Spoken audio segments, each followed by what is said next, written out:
This is the May 24th, 2018 Town of Sherborn Board of Selectmen, soon to be the Select Board starting in July. Call the meeting to order. Do we have any public comments? None. Terrific. Ask the Assistant Town Administrator to read the agenda with any proposed changes. Good evening. Tonight, the Selectmen can vote to amend or approve the agenda as presented tonight. There'll be a public comment. Then there is consideration of a consent agenda, which includes a one-day pouring license on June 9th for a graduation party, payroll warrant, and there are no minutes in front of you tonight. Then is consideration of financial and operational matters. The treasurer is here, Heidi Doyle, for a consideration of a bond anticipation note. Sharon McPherson's not here, but she did give us the finance update on the library. And then there will be an emergency management and response presentation by Chief Richard Thompson and Chief Aaron Kenny. Sean Killeen will be here as the facilities director and CM&D director if there are any questions regarding, I believe, town roads. Then there is consideration of routine business, the town administrator's report, selectmen reports, and then proposed calendar meeting dates. Thank you. Terrific. Any amendments? Have a motion to approve? So moved. Second? I'll second. All in favor? Terrific. There are two items on the consent agenda: a one-day pouring license for a graduation party on June 9th, and the payroll warrant. I know that there is a question about the pouring license, so I'm looking for a motion for the approval of the payroll warrant as presented. So moved. Second. All in favor? Terrific. The other consent item is a graduation party on June 9th at the community center. The insurance certificate is in order. Any comments about this? My concern is that I understood that we had reached an understanding that events less than 100 guests would not have the requirement of a detail unless there was some special circumstances. No special circumstances have been documented here, so. And the number of estimated attendees is? 75. 75, okay. So I want to approve the one-day pouring license, but without the mandatory detail. Any comments? Is that a motion, Paul? Yes. Do I have a second? Second. Is that, just a question on that, is that something, I just haven't approved these before. Is the 100 a number that we have set, or? We had a study done, and that's the number in use with all the surrounding communities. So we had talked about 100 being the benchmark. But if there was going to be a smaller gathering that was full of rowdies and whatever, that we had some expectation, sure, we'd do a detail whenever was needed, but there was no explanation for any particular circumstances here. David, do you know why on this there was a detail The graduation. required for less than 100 people? There's no cutoff on whether it's 100 or not. There's nothing, it's all at the discretion of the Police chief when they decide the details. Yeah, one of the rationales might have been because it's a younger, presumably and younger. I would have to take the recommendation of the police chief on this. If he wants a detail, if he thinks a detail is necessary for this size party, I would kind of go along with whatever he's I recommending. mean, there are a lot of variables. It's the expected crowd, it's the time of day, it's the location, it's what's Okay. being served. Right. None of which was explained here. Right. Yeah, So and the that's why hours- I'm just going along with whatever, I would vote for, He's to gonna be- approve this. I'd vote to approve this as it is. But Do we have a second on the motion? The motion to amend it Yeah. without the detail, or the motion to keep that's it the with the motion. detail? The motion is to approve it without the detail. If not, is there a motion to approve it with the detail? I'll move to approve it with the detail. Is there a second? Similarly, if it was initially with that recommendation, and I'm looking at it here, it's a graduation party. It is Zaftig's putting it on, they're probably reasonably, what do you call it, responsible. I would default to the conservative. I would actually second the motion to keep the detail in. Okay, any further discussion? All in favor of the motion? Opposed? Okay, it's approved, on a vote of 3-1. The next item on the agenda is the consideration of the bond anticipation note. Ms. Heidi? Thank you. So at the last meeting, I'd asked to proceed with doing a bond anticipation note. It's a one-year short-term financing of the 2 police vehicles that were not included in the long-term bond. And we have gone out for bid. We received 2 bids. Interest rates are going up every day right now on this, so we were hoping to be under 2%, but it is now come in at 2%.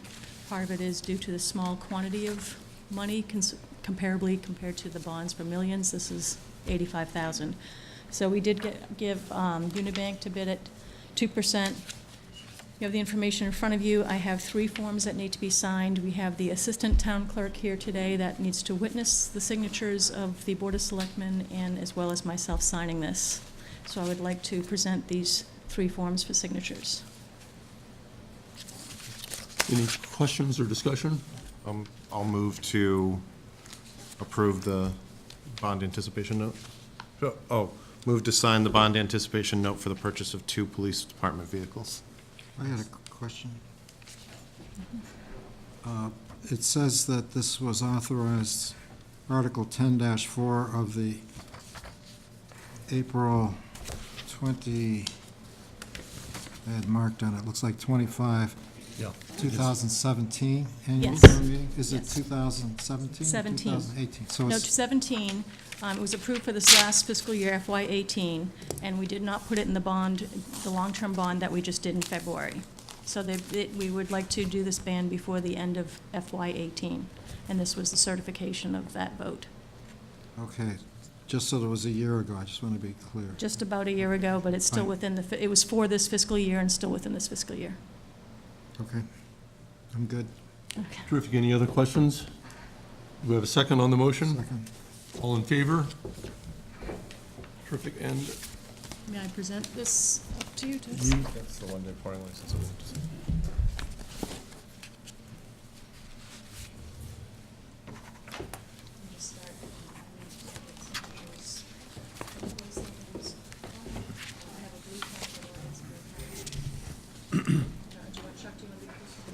I don't care. So we just sign on here, Chuck? on this? Yeah, Okay. just,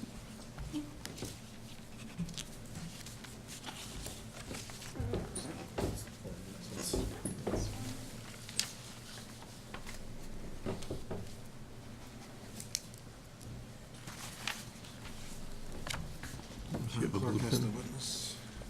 She wanted the blue, right? I want this one. Yeah, there you go.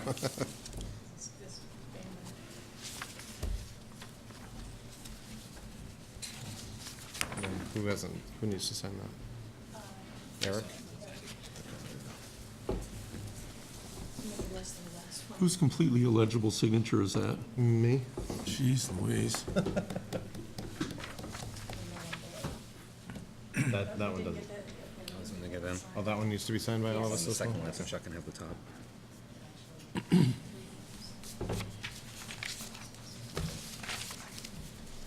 I'm trying to remember, at the last meeting, you thought this would be like 1.75. When we initially asked Right. it back in March was 1.75, Right. it's already gone up this much. Yeah. Eastern Bank, we've been using as a financial consultant. Okay, you're gonna give us updates and Talking to Unibank and Hilltop, and we were You said in the meeting that he wants to know. This one was set. Are you gonna do Sharon's? Yeah. For everything?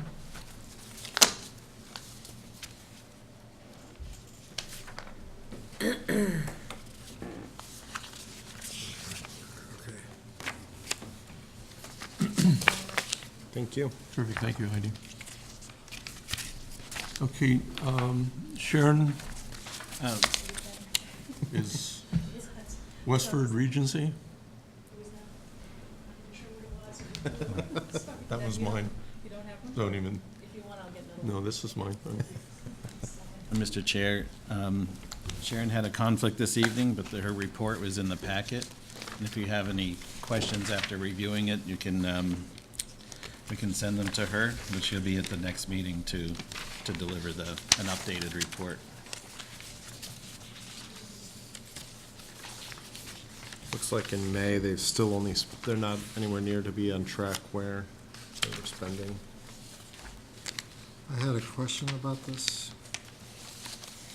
financial report, but if she's not here, I would hate to take a stab in the dark at answering the question, but you can, it doesn't hurt to ask the question. the question was about gifts. Yeah.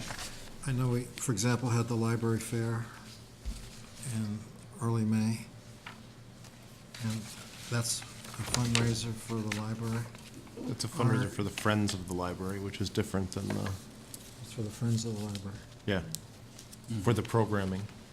So my question wasn't about the library fair, it was to say, is the amount of gifts, is the column on the charts referring to gifts received by the town for the library, is that changing by growing in amount as people make donations, or is it frozen at the number that was sometime in the past?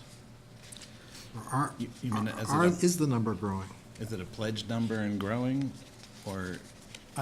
I think this number's been consistent on all the reports because this is the amount that we've accepted as gifts, because I think we have to vote to accept gifts. So this is the total number that we've accepted to date. So if they're raising money, we haven't seen it yet, above and beyond the 3 million, what is it, the 3,764,000, because if you look at this first page, Paul, the first amount was the 2,845,000, and then since I've been on the board, we voted to accept the additional 918, which brought them up to the 3,764,000. Right. Okay, well, when was the last time we had an incremental gift? That was what, It was probably in February, I 4 think. or 5 months ago? Yeah, It was, maybe even. I was one of the, when I first. Right, I that's joined the right. board in January, and Okay. and it was soon after I joined the board that we accepted that gift. Yeah, we were hoping that would occur at every meeting. We've been disappointed. That was the 900. The 918, yeah. Yeah. Right. Sharon, Heidi, and I met with the library on Monday or Tuesday to discuss the money and where it's at. But I would defer to Sharon to. Well, is there more gift money in the pipeline? That'd be a question for the trustees, I would imagine. I don't think there's, not unless some people come forward and donate more. Well, that's why I asked about the library fair. So there are events that go on that are fundraisers. The library fair is an annual event that the Friends of the Library put on, and the Friends of the Library have made donations towards this, but that particular fair is their largest fundraiser that they use towards programming, because the Friends of the Library pay for a number of the programs at the library.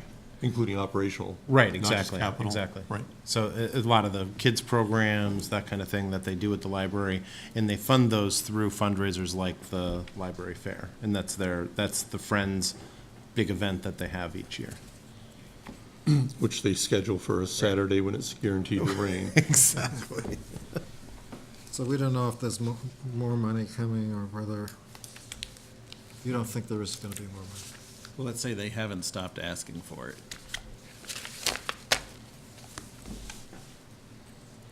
I believe they're still continuing fundraising. Okay. Terrific.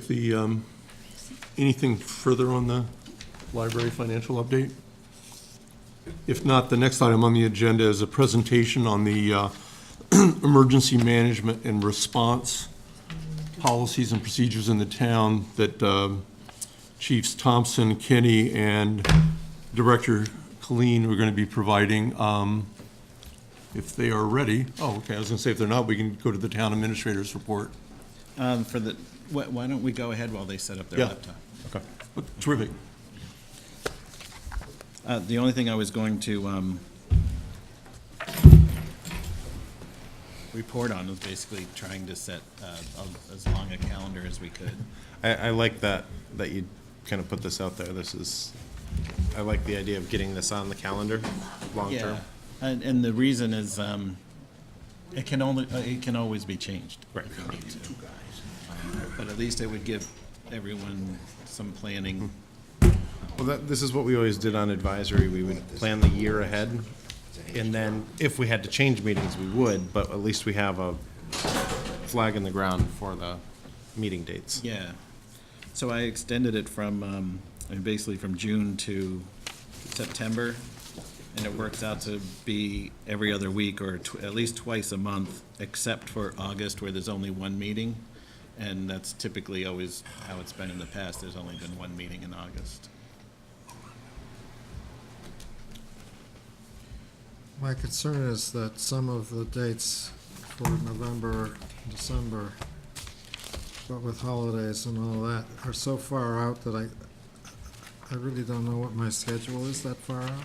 I think you should only stick to the dates that show up on the agenda, which basically cover the summer on your front page of the whole Page of your packet. agenda. We had an informal discussion just prior to the meeting about conflicts for these dates in June through September. And there are two dates that I think if we move by one day or another one by a week, they all work. Historically, we've only had one meeting in August, correct? And obviously can add one if we need, but the June 21st date doesn't work for one or more of the members. June 20th does. So we'd propose to do that at Wednesday, the 20th at 7, and then the week of July 12th, one or more members is on vacation, but July 19th works. I just realized something on that. For end-of-year transfers, we have a deadline, so the 19th is going to be too late. So I think we're going to have a meeting the 12th. We should Just- have it between the 4th and the 12th. I heard back the week of the 12th works better also. Oh, the 12th So I think we need to have it before the 15th, so the 12th really should be, What about the 11th? I'm free every day that week except for the 12th. Can we do it another day? The 11th works for me. yeah, it works for me. Terrific. So we don't need a formal motion for this, do we? This is just scheduling. So June 20th and July 11th would be the substitute dates. And the 26th, does that work for everybody? Yeah. Yep. Terrific. And as we get towards the end of June, if anything changes, we'll update. Oh, the 26th does not work for me, What, actually. August? No, July. Oh, July, okay. I can't do that. Or the following week, so you might just have to have a meeting without me, so those two Thursdays don't work. Is it just Thursday, or is it you on vacation? No, I'm on vacation the following week, but the 25th I could do. I have an event, a work thing on the 26th that I can't Well, get let's out do of. the 25th. Okay. Does that work? The 25th works for me. So we got 3 date changes. July 11th as well, just to keep in mind, David, you might want to touch base with Steve Leahy, because they're also going to have to be doing the year-end. Maybe we could do a joint meeting with advisory, so we can do all the year-end transfers together. So we Okay. both have to approve them, and they usually meet on Wednesdays. Okay. So July 11th might make sense for us to meet together with advisory and do it all at once.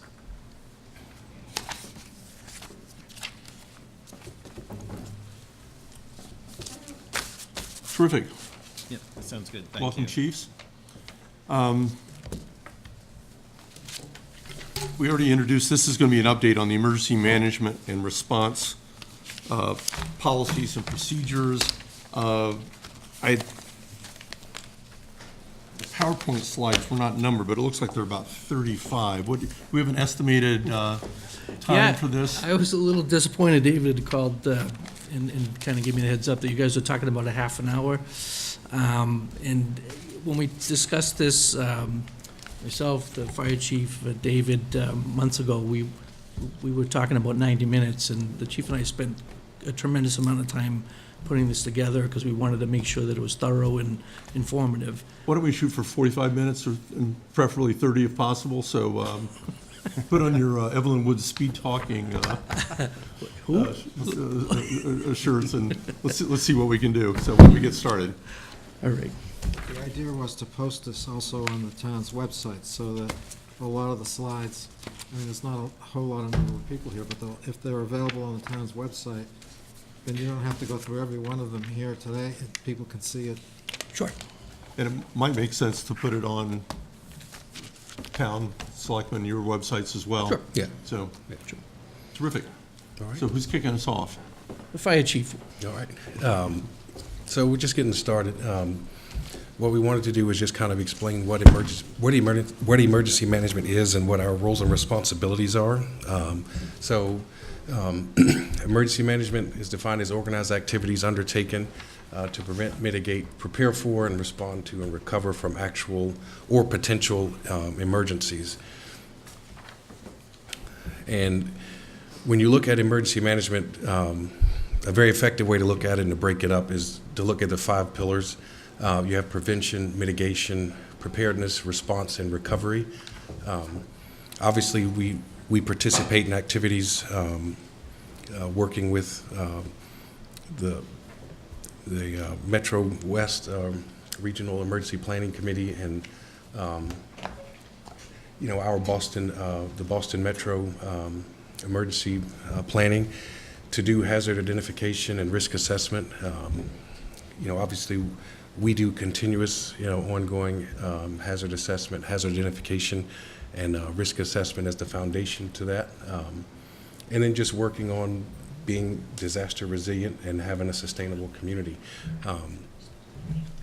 A lot of these principles, we implement and we work through, but, as a small town where we don't have a large staff, some of these functions don't get as much of attention, or we don't have the resources to really accomplish that. So on the recovery side, we provide information, but we don't necessarily have a full recovery program, if you will, that we could implement.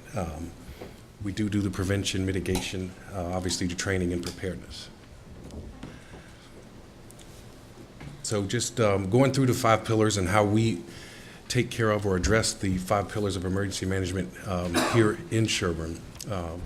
So prevention are actions taken to stop a disaster or emergency from occurring.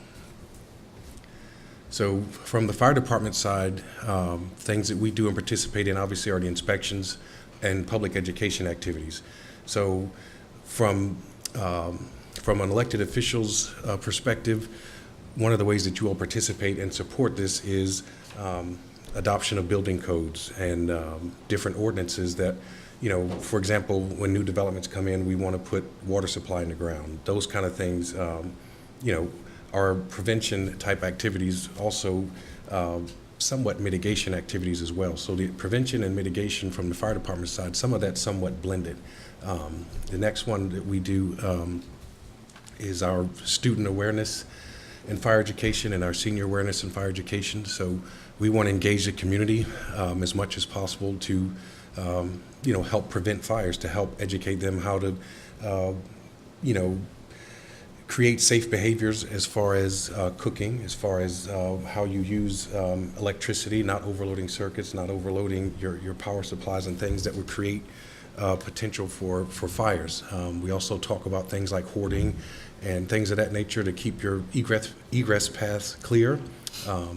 Making sure your homes are properly marked and that you have your smoke detectors and alarm systems up to code and functioning as they should, because early detection is a very important part of what we do and a very important part for us to be able to get there and take care of whatever the emergency situation is. So engaging the public and working with the students in town as well as the seniors is a big part of that as well. Chief, what forums do you use for the student and the senior training? Is it COA in Pine Hill, or? Yes, we do. We do go to Pine Hill several times a year, doing fire drills, but also having our personnel go in and do, classes and things for the different age groups. And then for the COA, we go to the luncheon a couple times a year. We also have done presentations at Woodhaven, and, try to work with them to address any concerns they may have, but also share any, fire and life safety tips that we want to pass along to help in the prevention.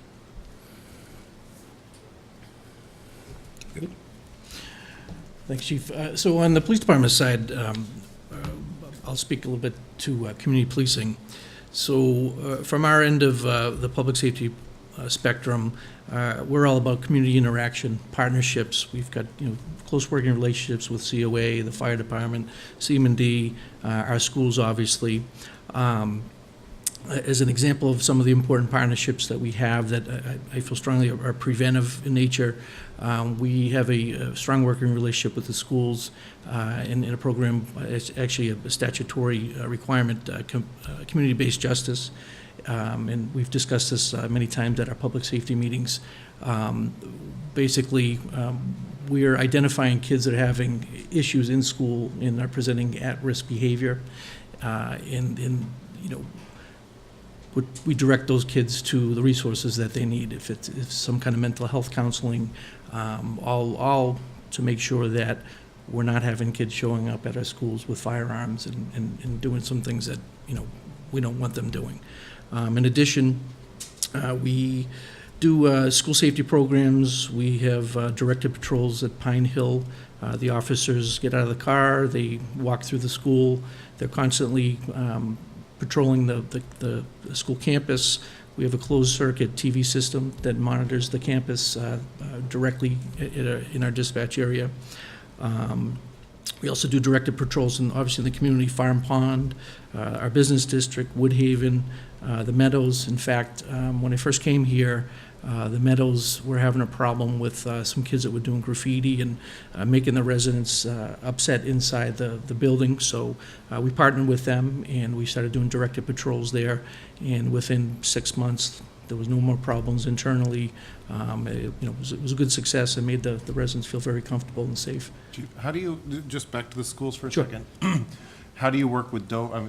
How do you work with Dover with the regional school? Because it's technically in Dover. Are you involved with them with the policing of that school, or how does that work? Absolutely, yeah. We have a very strong working relationship with the Dover Police Department.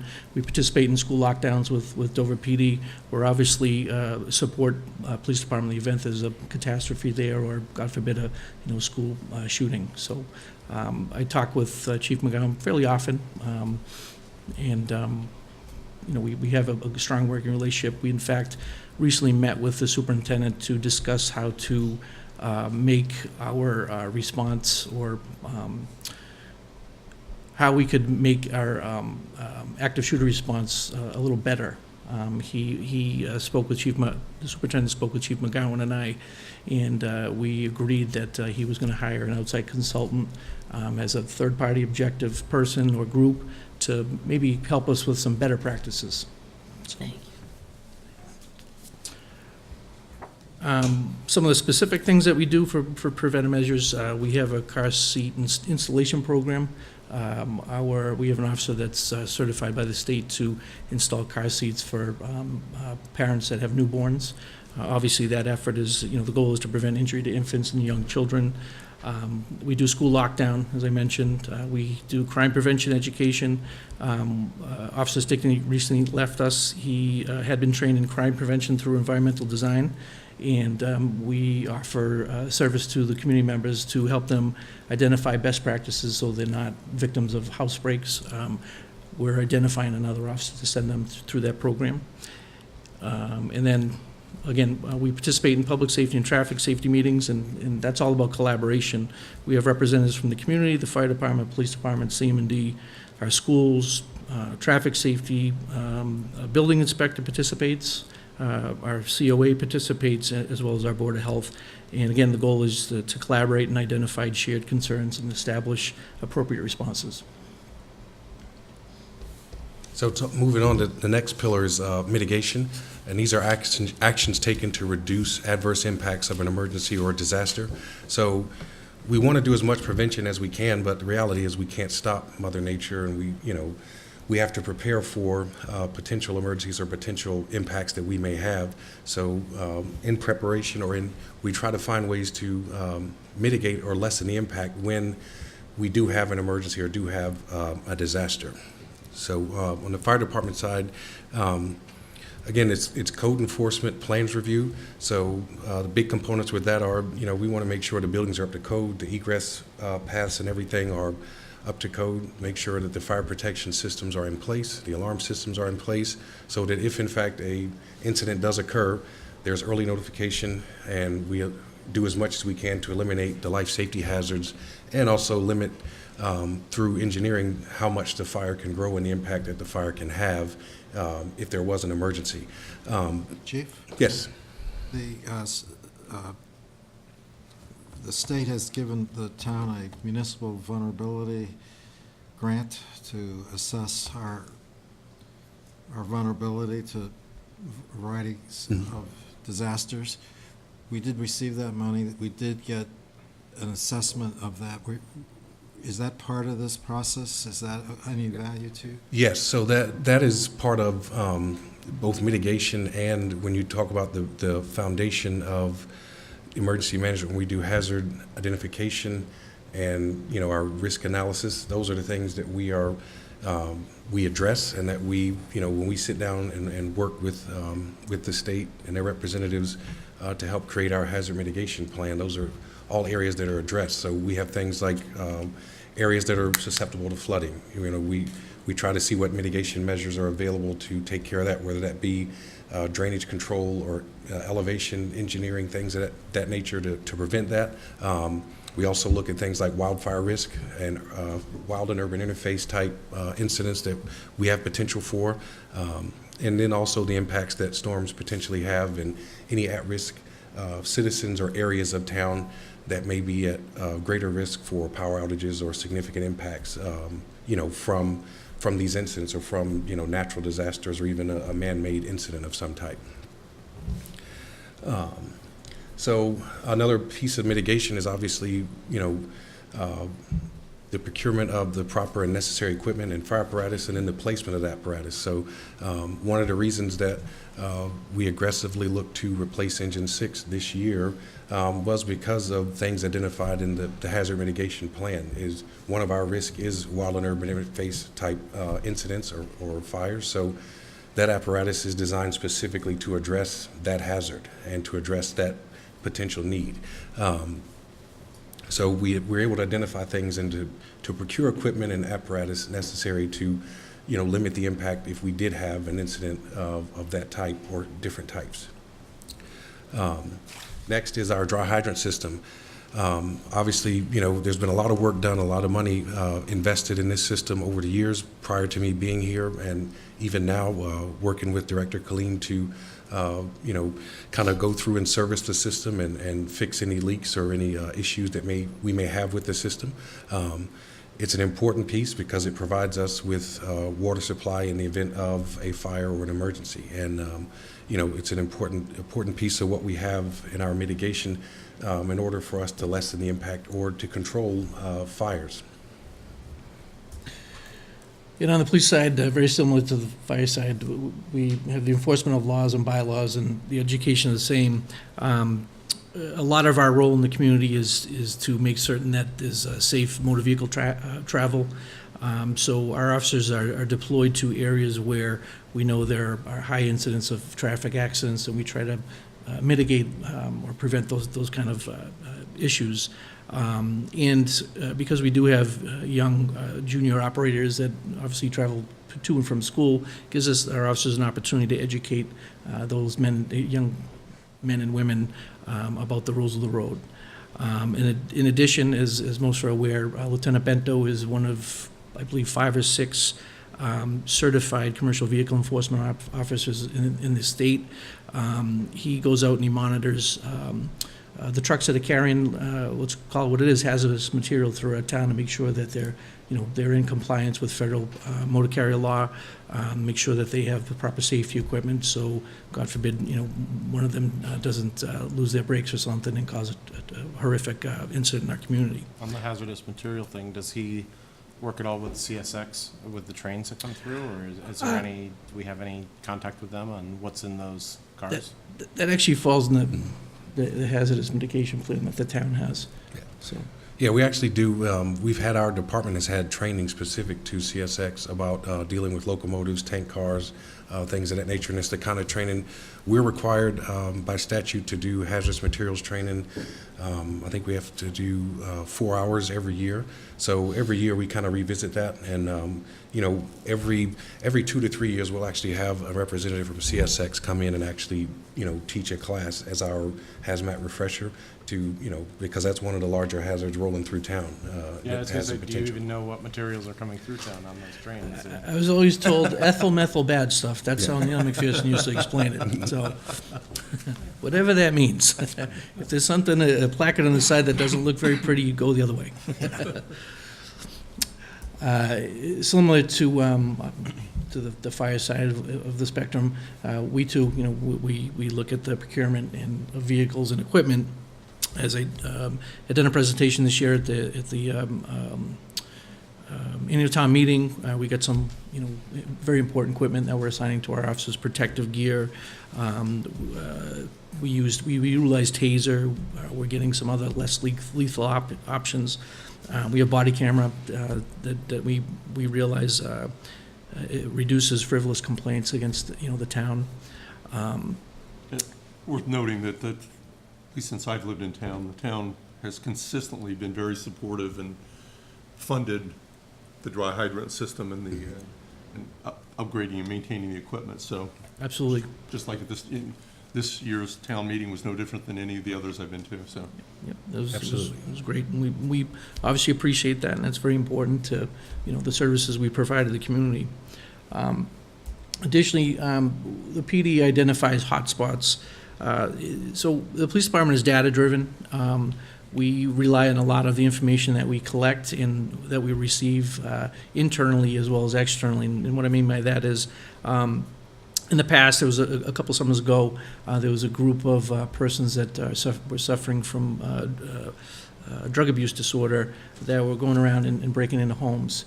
And through our collaboration with the area communities and Detective Godino's participation in a regional detective group, we were able to identify basically the modus operandi, you know, what types of properties these persons were targeting, and we deploy our personnel to those locations and to mitigate that.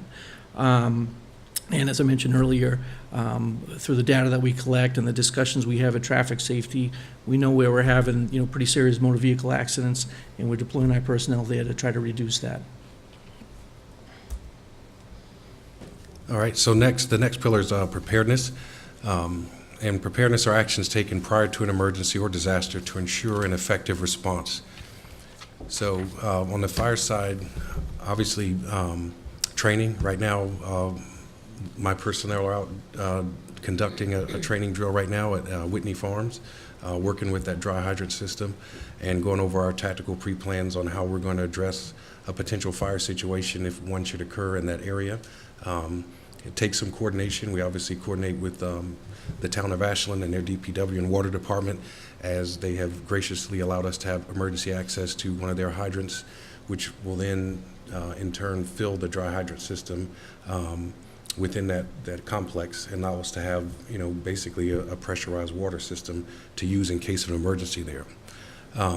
We do the operational pre-planning of target hazards. An example would be, you know, here at the town hall complex, each one of our major pieces of apparatus has an assigned responsibility and role, from the Quint 1 to Engine 2 to Engine 3. Like, each unit has a designated place and a designated role and responsibility based on, you know, the layout of the building and where the potential hazards may be. Same thing with Pine Hill School.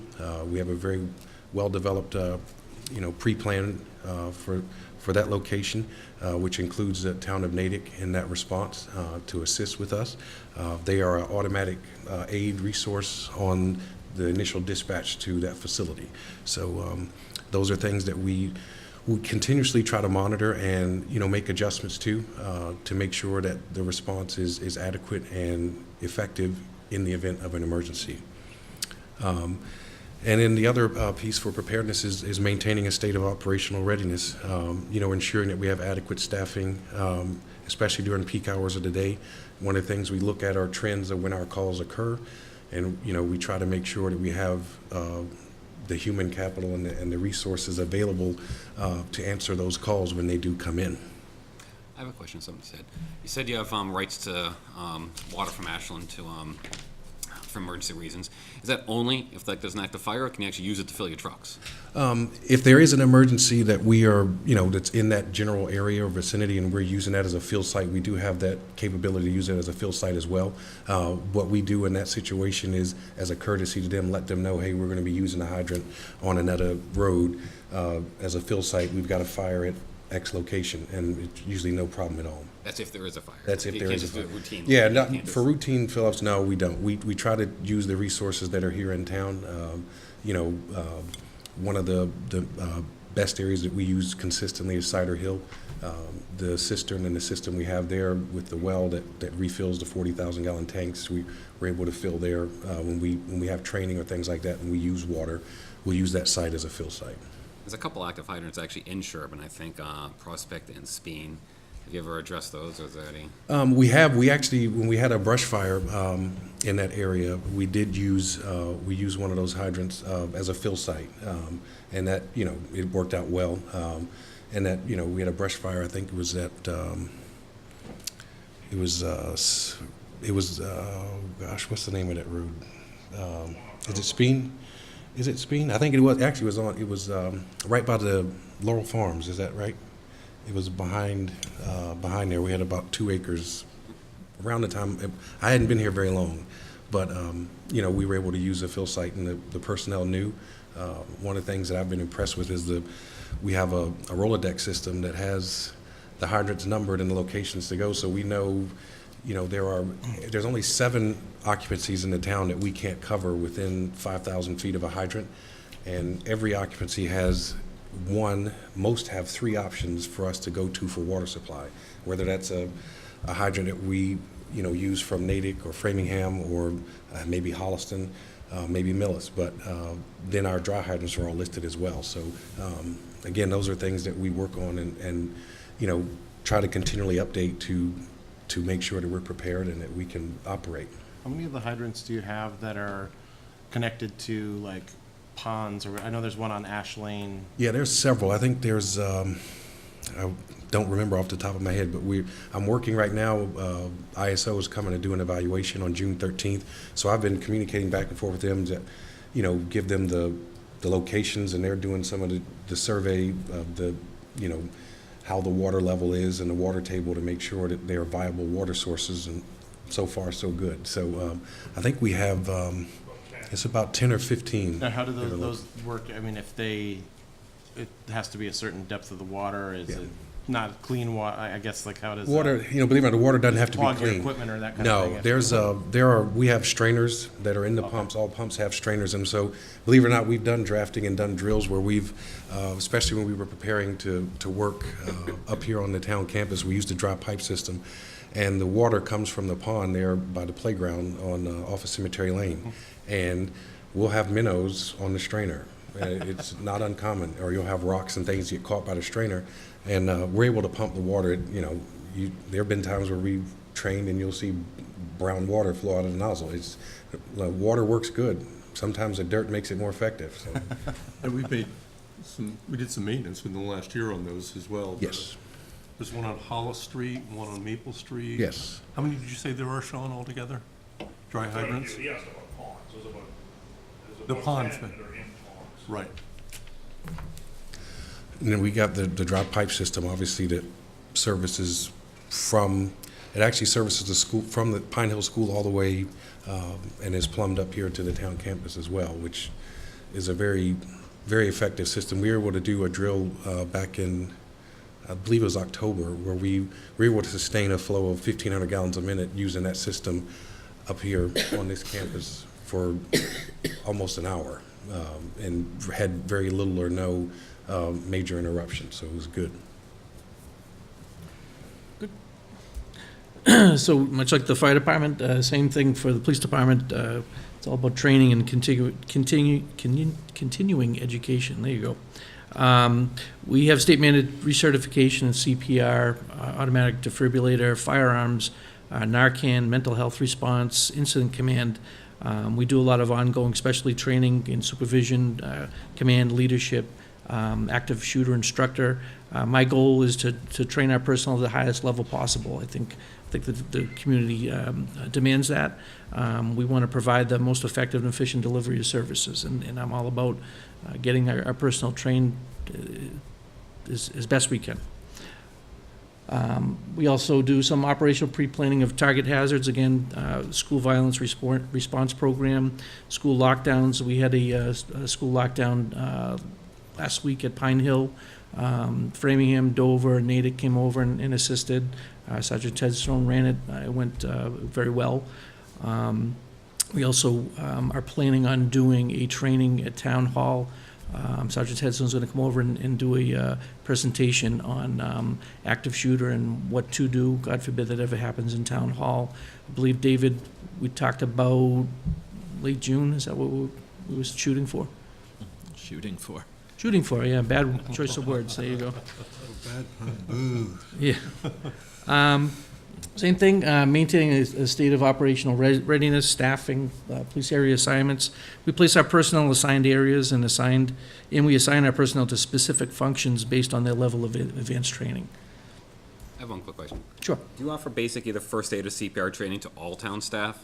That's my opinion, even office staff and all town staff, any staff of any employment should have at least basic first aid and basic CPR on a routine. So we, Eric, to answer your question, we had done one of my officers is a CPR instructor, and we had two at one point. We did offer that to town hall employees a few years ago, and it was well attended. We haven't done it since, frankly, because of our staffing. Is it? So. How about, what's it called, ALICE training? So I have an officer, I had two, one went to the state police, that is a certified ALICE instructor. And we have been working with the now embedded superintendent, Dr. Keogh, to, again, review what we do for, as far as lockdown, and I think we're, at some point, we're gonna have a modified ALICE. I think that's gonna be what we're gonna do at the region. And even train, I know, framing, they actually train the memorial building staff what to do. Correct. Yeah, and we do. We when we do these lockdowns, we're going in and we're interacting with the teachers and the staff and just, kind of giving them, pointers on, you should have done this, you should have done that, and it's very well received. We do an after lockdown debriefing with the staff, and we just kind of go over what worked and what didn't work. So.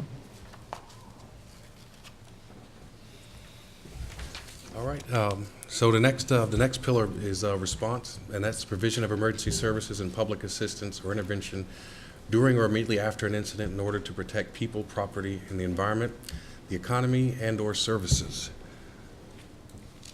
So big components, that we rely on to make sure that we get effective and efficient emergency response is our dispatch.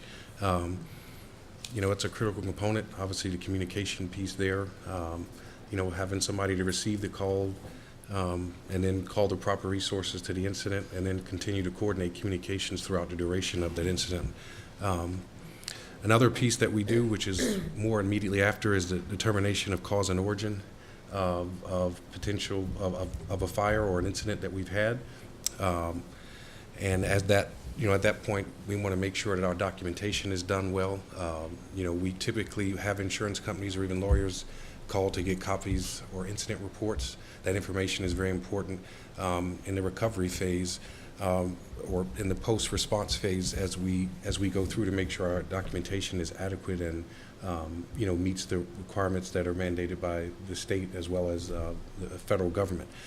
The next piece that we try to hit on is after every significant incident, so any incident that is and even when we do a drill or training, we do, just a basic post-incident analysis or post-training analysis to go over any areas of deficiency that we may recognize or see, and also to address any possible policies or procedure changes that we need to do or guideline changes that we need to do to respond more effectively. And those are ways, that's how we work on quality control and try to continue to improve our emergency response. Yeah, I covered that one, so. Good one. Yeah. So on the police side, same thing, dispatch and emergency response. We prioritize our calls. Our personnel identify needs when they're responding to whatever the call may be, and we deploy our resources, whatever resources we have. As an example, if we have an officer that's dispatched to some kind of family issue, a domestic, let's say, we have an embedded clinician that will go with the officer and provide some assistance to, the victim, and we do some follow-up to that end. We also do directed patrols. Again, I mentioned this earlier, we identify where there are risks. So, for example, if we have a power outage, there's an active storm, we go to locations where there are at-risk populations and monitor. For example, we'll send officers down to Woodhaven and make sure that our elder residents are doing okay, and make sure that their needs are met. In addition, we'll go to businesses. If the power is out, it's possible that the alarm system's not working, and we monitor the businesses to make sure that they're not victimized by criminals. In addition, we do follow-up investigation and education. My personnel follow up on impacted areas and complete reports where warranted. We log locations of concern, and we try to educate residents on who to call and when to call. For example, we try to educate our residents, call Eversource, don't call the police about your power outage most of the time. And again, we'll send a clinician to follow with families, in certain situations. So the next and the final pillar is recovery, and that's the process of restoring a stricken community to be to a pre-disaster level of functioning. So from the public safety standpoint, we kind of share these, and this is an area where, when you're talking about the police and fire department and even CM&D, we don't have as large a role in recovery, but our major role in particular is incident damage assessment. I turn in storm damage reports to MEMA, and we try to track our cost for equipment, for man-hours, manpower, any damage to, for example, cruiser that got damaged in one of the storms. We track all of that, and that's information that we turn into MEMA to assist them in determining whether or not we qualify for a disaster declaration or qualify for any type of state or federal funding reimbursement, or to help us in our recovery. So that's an important piece of what we do. Documentation being completed and thorough, that's a very important piece that we try to pay attention to detail. I work with Director Colleen and with Chief Thompson, to cover the town and what our expenses were, from overtime to, the contract crews that come in, everything, so that we can give a very thorough, comprehensive report to MEMA, and hopefully get reimbursement if it's, if we meet the declaration. Chief, before you leave that yes. subject, the documentation for Middlesex County didn't meet the threshold, so Right. it was not submitted by the governor to the President of the United States for a declaration. Right. But other counties, so I'm down the southern end of the town, very close to Dover. Right. Dover got the benefit of the declaration because Right. they're in Norfolk County, but basically a couple hundred feet, Right. you don't get the benefit of the declaration. It's countywide, and fortunately, Middlesex wasn't hit as hard as other Right. places, but in terms of getting the reimbursement, we didn't qualify, both as a town and as a county. Right. I think, that is somewhat unfortunate for us, is that, we were surrounded by several towns that benefited from that. So Millis, Dover, Medfield, most of the towns that border us were able to benefit from the declaration. We weren't as hard hit, but, we did take significant impact, and every little bit would help, obviously, reimbursement-wise. And I think that's why it's important, the documentation from us, make sure that we are submitting, everything as detailed as possible to make sure that the numbers are there. If we can get the declaration and, it's something that is needed, that we get it. We did get an award. I just signed the documentation. It was from a storm from 2013, I believe. We just got some reimbursement funding for CM&D and fire department expenses from that storm probably about a month ago. God love the speed of government. Yeah, so I signed the paperwork for MEMA for the declaration and everything, and, I don't think we've seen the money yet, but I definitely signed the contract for it to be, maybe it'll take another couple of years to see the funding. Just to but add it's to there. that, it's not just that the president has to make a declaration. Congress actually has to appropriate the The funds, funds yes. to pay for it. And there are some storms like Sandy, which was quite a few years ago, that they still haven't fully funded. Right. There still are communities waiting for reimbursement. Sometimes they do things quickly, sometimes it takes a very, very long time. But I do want to emphasize how important it is that Sherborn do its part to maintain our statistics, just like you Yes. said you're doing. I commend you for that.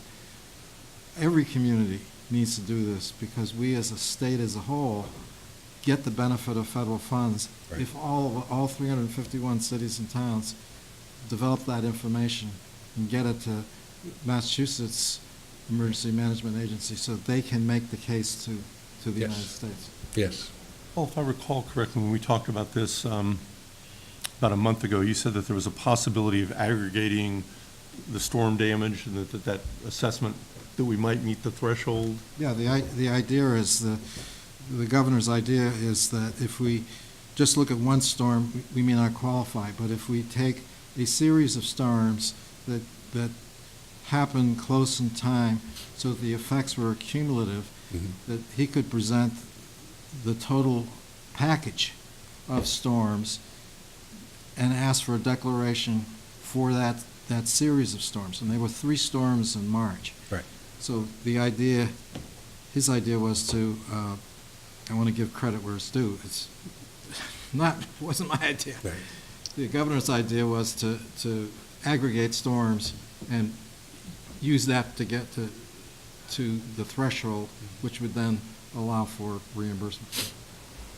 Yeah, and I actually sent a email off to Senator Ross and Representative Linsky, sharing our disappointment with the fact that, because of the formula that they use at the state level to kind of push these reimbursements, to Paul's point, we border Norfolk County, and this town got hit pretty hard. So we may not have been hit hard in other cities and towns in Middlesex County, but this area certainly was hit very hard. So to kind of wrap up this recovery, we also continue to communicate with our utility liaisons, and the whole goal is just to make certain that they're aware that there's still a tree down that's blocking a certain road, or there's some power lines down that are concerning, and that's an ongoing recovery effort. And then, last but not least, we do our best to inform our community about what's going on, either through Next Door Sherborn or our website, or sometimes we'll send out a code red announcement, so. Yeah, and I know from having the benefit of looking at the slides, I know we're going to be talking about liaisoning with Eversource. During the March storms, I know that there was a number of things posted on Next Door Sherborn. There was also some discussion, useful discussion, I thought, about how best to communicate, because particularly in terms of power outages, Eversource is the focal point. Yeah, right. So maybe this is too early. Maybe we should talk about this. Actually, maybe we should talk about it when Eversource is here, about how best we can help communicate that, because folks shouldn't be calling to report power outages to actually, or anyone in town. They should be calling Eversource. Correct. Because they're the ones that are Yeah, and- responsible. But can we talk about that either now or later? Would it Yeah. make sense to talk about it later when we're talking about Eversource? Yeah, that's actually coming up in a couple slides. It should Okay. be. Yeah, we actually, the chief and I discussed, because emergency management isn't obviously just about storms, but we decided in this presentation to talk about storms specifically, because we just went through, a horrible March. So we'll try to touch on that as best we can. Great, thanks. So The next component, or one of the big components of effective emergency management is using the incident command system. And that's a part of, the NIMS. It's a standardized approach to the command, control, and coordination of emergency response, providing a common hierarchy within which responders from multiple agencies can be effective. It was originally developed to address problems of interagency responses to wildfires in California and Arizona, as well as Hurricane Katrina in New Orleans, but is now a component of the National Incident Management System of the United States. So as a town, we have adopted NIMS and the ICS. We adopted it in 2005 in response to the presidential directive after the events of 9/11. And we do use that. For example, all police and fire personnel have National Incident Management training. It's a requirement. They have to have it as soon as someone is hired. They have to have it within for the fire department side, we require it within 3 months of hire. You have to take ICS 100 and 700, which are specific to what we do in the emergency response framework. And we have our other personnel. For example, for me as a chief officer or executive level, I have a stack of ICS classes that I've had to take from Series 100 to 700, 701, 706, 200, 300, 400, 800, 804. So there's a ton of those classes and trainings that we participate in to make sure that we use the National Incident Management System to its full potential and capability. So then, within incident command, and this will kind of parlay into storm response. Within incident command, the incident command system exists unified command and authority structure in which the role of the incident commander is shared by 2 or more individuals, each already having authority in a different responding agency. The unified command may be needed for incidents involving multiple disciplines, jurisdictions, and or agencies. So in our community, because Aaron our Chief Kinney is our emergency management director, he usually assumes, I would say 90% of the time, he would assume command of an incident, meaning he's pretty much directing our resources, police, fire, and our ancillary support, CM&D. This, like I said, parlays into storm response, and we can kind of kick into exactly what that means for us. So utilizing the aforementioned principles of emergency management, incident command systems, the multifaceted training we have completed in our experience, your public safety professionals prepare and respond during major storms. Good. So what we do typically especially with storms where there may be some forecasted information, we work intentively to make sure we're on all of the phone conferences with MEMA, any storm updates, any storm tracking updates. CM&D has some special weather tracking equipment that gives us, up-to-the-minute updates.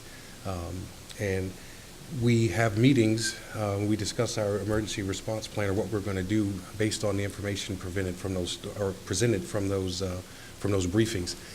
So when you get the decisions or you get the phone calls from David, those come from us meeting and making a determination of, when's the best time to potentially close town hall, because it could be a public safety risk to have people out on the roads, or to ensure that town personnel can get home and be safe.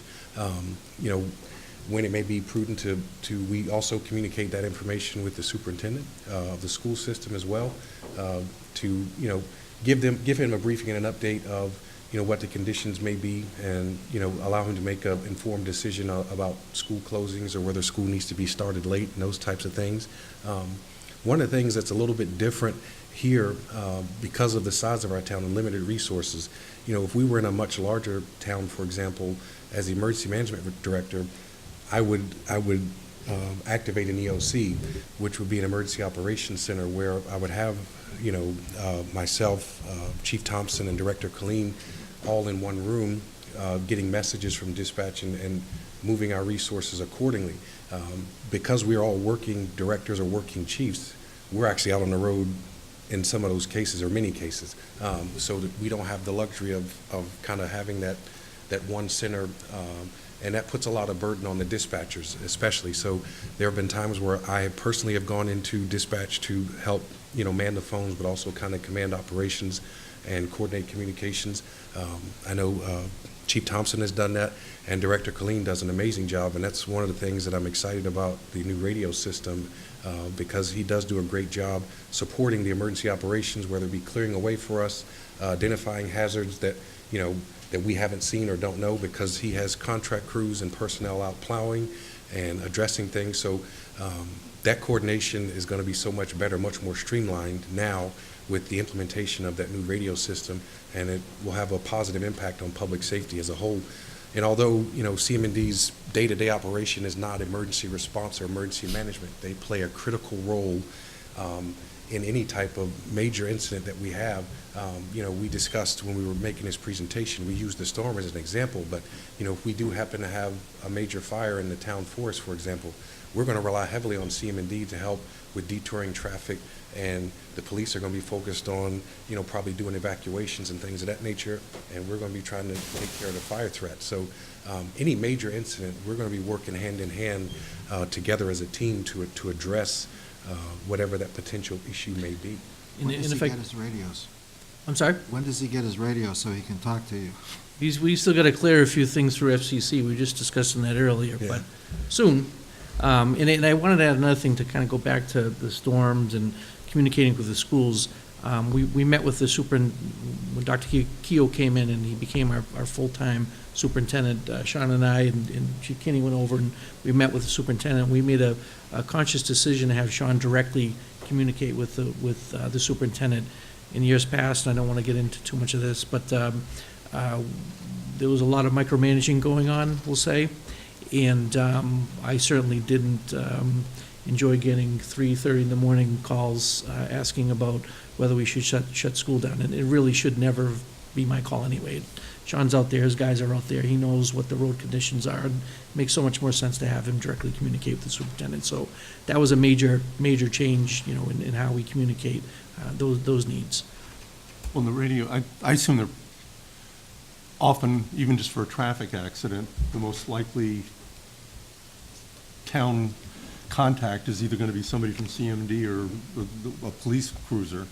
So the coordination at that point, so it's not routine traffic accidents, I assume this Right. applies to as well, so. Yeah, Correct. absolutely. If it's a major incident on one of our, a car accident that clogs up one of our major routes through town, it becomes a coordinated effort. You have all three departments working together because the CM&D personnel, number one, help us clean any debris off the roadway or bring extra, speedy dry things of that nature to make the roadway safe, but also barricades or detour signs. As we're working the incident scene, they'll make sure to divert traffic so that we don't create a greater hazard, for the responders that are there or for the people who happen to be stuck in traffic. And we clearly, minus a major incident where we're calling everybody in, when was it, last fall, we had a tree fall down South Main Street at rush hour, and we only have 2 police officers working the road. We certainly can't cover every single, way to get around the incident, and quite frankly, our entire role as public safety personnel is to make the scene safe. So you've got a major tree down in power lines, you got to worry about, is the power going to be arcing through, other materials or other, actually there's a slide on that, I'll get into that later, but, our main goal is to make sure the scene is safe, and secondary to that is to get people home. Unfortunately, people were upset that they had to sit in traffic, and, we do the best we can with what we have, I guess is the point. So getting back to the storm response, again, we talked about unified command. We in fact enact unified command, and it does. It allows for effective and efficient communication among fire, police, and CM&D, our ancillary support. Emergency operations and storm command is realized in the police department communication center. The chief spoke to that a little bit before. In fact, this last couple of storms, Chief Kinney was sitting right next to either one of my officers or our communications specialist. He was actually taking phone calls, and people were asking him all types of Welcome to Sherborn questions, I'll say. Right, Chief? Yeah. The Massachusetts Emergency Management Agency enacts their Emergency Operations Center. We have a great relationship, obviously, with MEMA. They provide a lot of resources for us. Knock on wood, we really have never had to rely, at least in the 9 years I've been here, we haven't had to rely on those resources. Typically, you'll see, on TV, the Cape Cod communities, they get whaled with, flooding and whatnot, and, MEMA's deploying National Guard and all types of resources to help. Again, we're really not in that situation here. And the utility companies also enact their Emergency Operations Center and assign a regional liaison to Sherborn. So we are communicating back and forth with Verizon and Eversource. Am I missing anybody? Yeah, I mean, those are the primary two. During the major impact of the storms in March, either myself or Chief Thompson or Director Colleen or Chief Dowse, we were briefed every 2 to 3 hours, or were directly speaking with Eversource, our liaison, every 2 to 3 hours to make sure that the list they had was the same as the list that we had in our dispatch center, and that we were communicating the information to make sure that we were going to get our power restored as soon as possible. Obviously they kind of triage the way we would triage at a mass casualty event, so they go to their areas of greatest need first, but it is important to make sure that, I would sit in my command vehicle. I'd have a list from the dispatch center of the streets, and I would coordinate with Sean if he had anything that hadn't been updated yet. I would coordinate with Chief Thompson, who actually, went out and took some pictures so that we could follow up some of the information that we were sharing with evidence if they needed, so that becomes an important role and something that we communicated well, and we're able to, I feel like we were able to get our power restored quicker than some of the other smaller communities because of sharing that information and letting them know if we had any residents who needed their power on because they were on oxygen or had, medical support devices that they needed to have their power restored. So continuing, the type of storm and the information that we receive through MEMA, their email advisories and teleconferences that the chief and I usually participate in, and Sean is the new CMD director, has now been introduced to these teleconferences. Prior to and during major storms, guide our initial and ongoing response efforts. It's literally all hands on deck in a town like Sherborn, and our public safety personnel from fire rescue, the police department, and the police department are required to be available. And again, I keep beating this in the ground, but it's important for the community to understand CMD personnel become support for us. The problems that we run into, because we lack, we have limited resources. Sean's guys have to get out there and, they have to do their job too. And we can't always, rely on them to get out and block a road for us. So a lot of times the chief is directing his personnel or my personnel to go shut roads down, put up blockades, and communicate the same. Yeah, and the responsibilities are assigned, interdepartmentally. So, when we have a unified command set up, basically the brain, like you said, the nerve center becomes dispatch. So, we're communicating with CMD the best we can. Now it'll be a lot more direct and a lot more efficient. But we're getting information coming in from callers calling 911, also from Sean, who coordinates with his personnel who are out plowing and doing things. For example, during the storms this year, we had a little gas leak, and it was a plow crew that was able to sniff that out and to get the proper resources brought to the scene.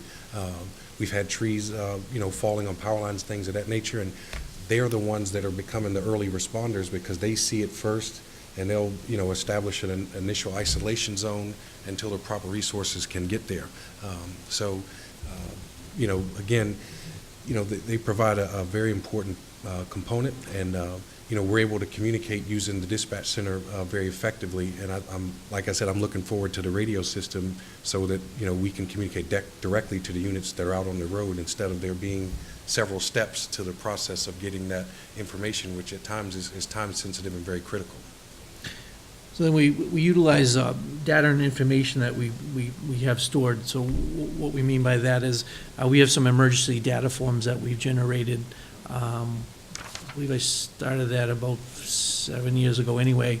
And through our relationship with COA, we get these data forms out to our elder residents and, residents in town that may have, some issues that are concerned.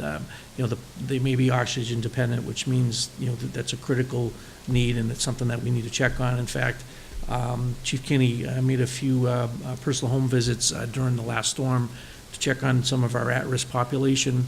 Lieutenant Bento, through his communication with Karen Jewell, we learned that a resident had major hip surgery 1 or 2 days before the storm. Lieutenant Bento went to the house to make sure that the gentleman was doing okay, and I know it was well appreciated because he and I had a direct communication about that. Just on that subject, we had a woman who had stage 4 cancer and was on oxygen, and I notified the chief about that.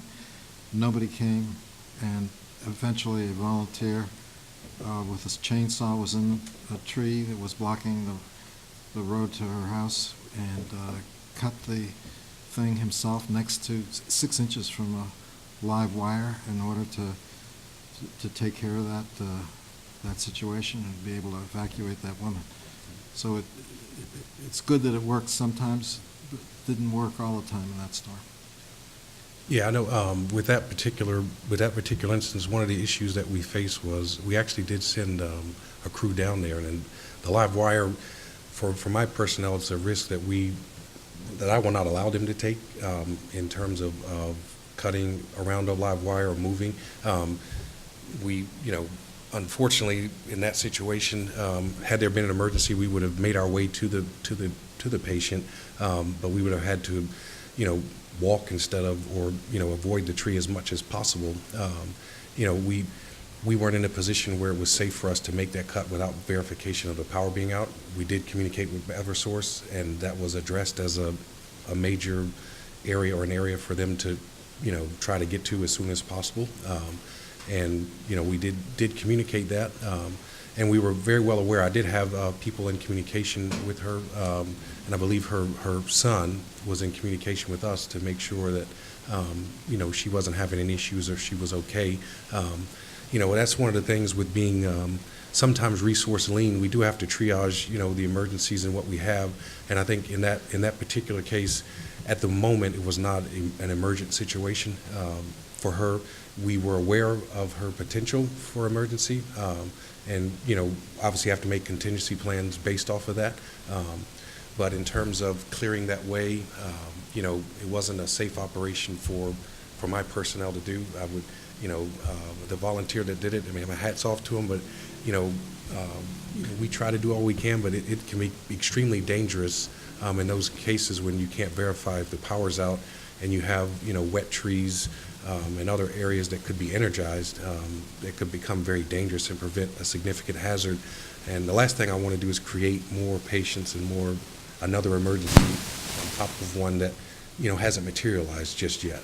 Yeah, I just wanted to follow up with that too, because we did a lot of communicating back and forth about it, and that there wasn't an immediate need for evacuating the person. It was truly the potential, and I know that was on the police radar, and I know it was on fire radar, and as you said, you were speaking with the person's son. So, and I believe you assured me if we need to get in there, we'll get in there. Yes. Well, as it turned out, the family evacuated her fairly immediately and moved her to a better location. She was on oxygen, and she did recently pass away. So she was at her final, what's the right word for final point in life, and there was a lot of frantic feelings being expressed on many sides on the family. The family wasn't unified on what they wanted. Anyway, I just mentioned it because communication is important. Yeah. When we first notified the police dispatch, they said they don't keep a list of people. That's why we contacted you. We think there should be a list. I'm sorry, what, I didn't hear what you said, Paul. You contacted the police dispatch and, Tried to report this, and they said, we don't keep a list of people in need. that's not, So, I'll have to go back and listen to that, and if that happened, then I'll be disciplining that But officer. that is not true, especially Whether if people it's- have reported, you know, you do the wellness checks regularly, and if people have reported it and it's sitting on their 911 record, then Right. they're definitely on your radar on a list. Yeah, absolutely. If one of my personnel took a call like that and they didn't take action, I'll be taking care of that. this isn't about this isn't about blame. This is about the fact that I ultimately reached out to the fire chief. This person wasn't on a pre-existing list because she was supposed to be in a hospital and discharged herself and found herself in this location where her family didn't think she should be. And then the power went out, and then the tree blocked the entranceway, and that's all these things compounded. But then when the police dispatch was notified of the situation, they said, the response was, we don't keep a list of these sorts of things. So that led to the contact with the I'll look into that, but thank you for making me aware of that. As the storm progresses, communications is fluid internally and externally. The Police Department Communications Center is actively receiving calls for service, emergent and non-emergent, emails and relaying information to personnel. Calls are prioritized, motor vehicle accidents, fire, arcing wires, trees on power lines, trees blocking roads, and again, at-risk populations. Communications bilateral, again, a relationship with MEMA and the utility companies. And needs assessment is ongoing. So we discuss, at length, the chief and I, about whether or not we should open a shelter. Thankfully, we're in a community where most people, and I would say most people, have resources that a lot of other communities do not, and we should all be thankful for that. We discuss, if the storm is during the summer, we discuss opening up a cooling station. If it's during the winter, we discuss opening up a warming station. We utilize the police department training room, the fire department headquarters.